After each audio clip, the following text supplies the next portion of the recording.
Hi, my name is Sally, and as you can probably tell, I'm an avatar.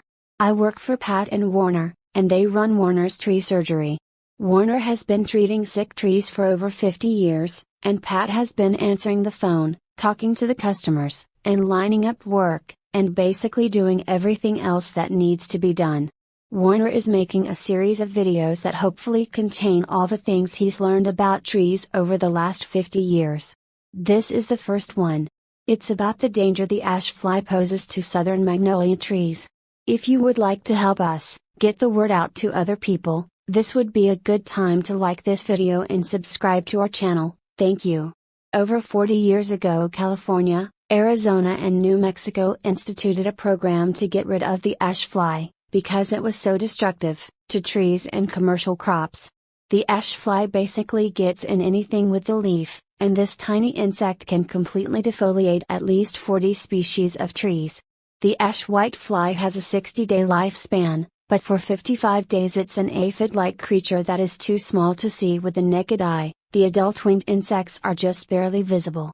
In the past, California, Arizona, and New Mexico were successful in eradicating this pest with a combination of poisoning neighborhoods, crops, and orchards, and importing the ash fly's natural predator, a very small wasp, but at this time, as far as I know, nothing is being done about them. It's hard to see the ash fly on southern magnolia trees unless you know what you're looking for. In the past, aphids would infest southern magnolia trees' leaves, and if you touch them, they would feel sticky. Well, the ash fly does the same thing. So, if your southern magnolia tree's leaves are sticky and you live in Maricopa County, Arizona, you probably have the ash fly. The difference between the ash fly and the aphids is the ash fly will turn the southern magnolia leaves white, and if you know what you're looking for, before that happens, the top leaves of the southern magnolia tree will look a little weird.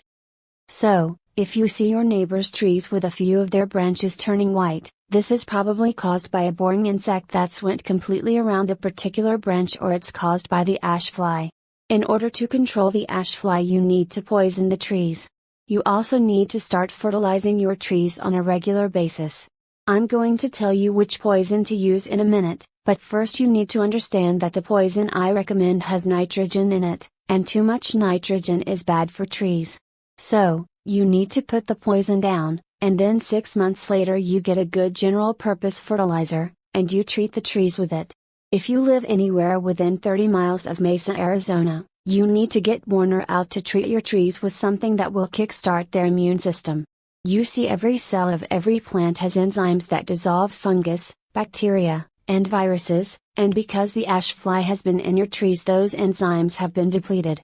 So, Warner needs to inject medicines into the tree that will kickstart the healing process right away. You can protect your trees by treating them with Bio Advanced Tree and Shrub, which you can get at Home Depot. This is a terrible poison, is so bad it was taken off the market for professionals to use, but thanks to some sneaky politicians, it was grandfathered in, so a 10-year-old kid can walk in and buy all he wants. Anyway, if you know it's toxic, you'll be fine. Just don't go sticking your hands in it and licking your fingers. If you're careful, and a little bit afraid, it's safe to use. If you use the liquid, you pour the amount you need in a bucket with water, and you put the water down close to the base of the tree, and then you water it in. If you use the powder, you put the powder down close to the base of the tree and then you water it with a sprinkler. If a little dog licks it up before it's dry, it will kill the little dog. So, make sure animals and children are kept away from it until it's dry. You only need to put it down once a year, and in 3 years, if you do it yearly, you will not only get rid of the ash fly, but it will also get rid of all the boring insects in a tree. There's one more thing I need to tell you. Every place in the world where it rains, the water falls off of the trees at the drip line, and because that's where the water falls, that's where the roots that pick up the micronutrients develop, and all the instructions you get for the fertilizers tell you to put the fertilizer out at the drip line.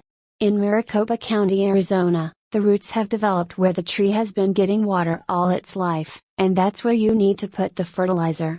So, just ignore the instructions, and do it the way I just told you.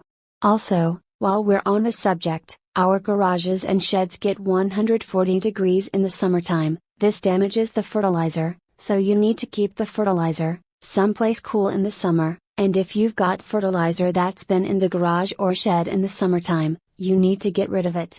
Well, that's about it. I hope this helps you with your trees. Please subscribe to this channel and hit like, and if you live within 30 miles of Mesa, Arizona and you want Warner to come out and look at your trees, just give us a call. The number is 480-969-8808. Thanks and goodbye.